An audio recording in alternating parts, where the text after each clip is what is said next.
Pagpapatigil ni Department of Health Acting Secretary Brix Pujalte sa pagbili ng 3.2 bilyong gamot sa TB, pinaimbestigahan sa ombudsman. Bakit pinatigil ito? Arrest number 5, Val Gonzalez. Val? Henry, inireklamo ng concerned health advocate sa Office of the Ombudsman ang umano'y illegal na pagpapahinto ni Acting DOH Secretary Jose Pujalte Jr. sa mga procurement ng gamot sa tuberculosis para sa taong 2026.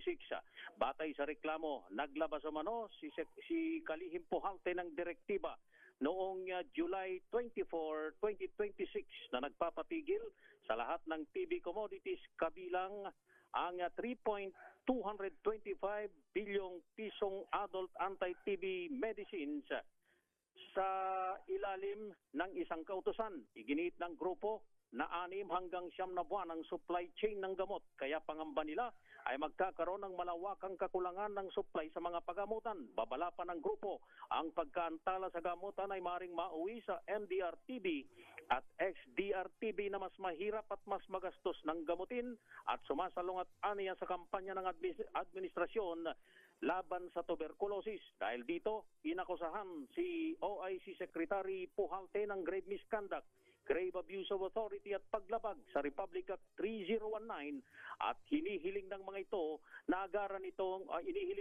sa ombudsman na agarang patawan ng preventive suspension at pagsasampa ng kaso kung kinakailangan. Samantala sa inilabas naman o ipinadalang sagot ng Department of Health sa DZRH News, wala pa raw silang natatanggap na reklamo tungkol dito, ngunit handa silang sumagot sa tamang proseso at tamang forum kung kinakailangan. Val, yung purchase plan o procurement plan, nadatna na ni Pujalte.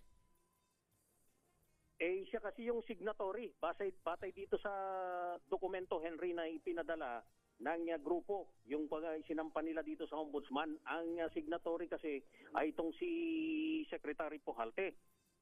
Ibig sabihin, sa kanyang ang termino, pagsampa niya sa DOH, nag-emanate yung procurement proceedings. Kasi baka nasa ko na yun, ang duda ko, Bal, baka nasa procurement plan na for the whole year yan eh.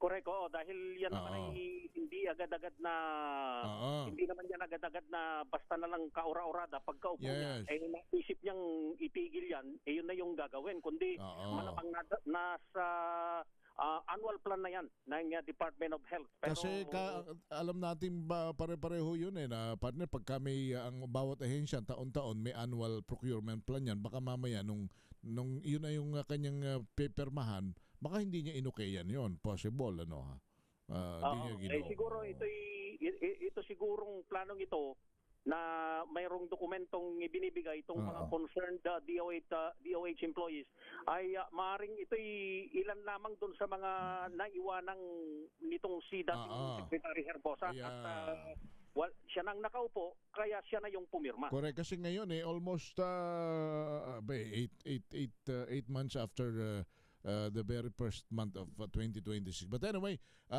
welcome naman ang side ni Pujalte, ni Secretary, kung meron silang gustong ilinawin dito sa programang ito. Val, thank you. Okay, mula rito sa Quezon City, ako si Val Gonzalez, DZRH, una sa Pilipinas, una sa Pilipino.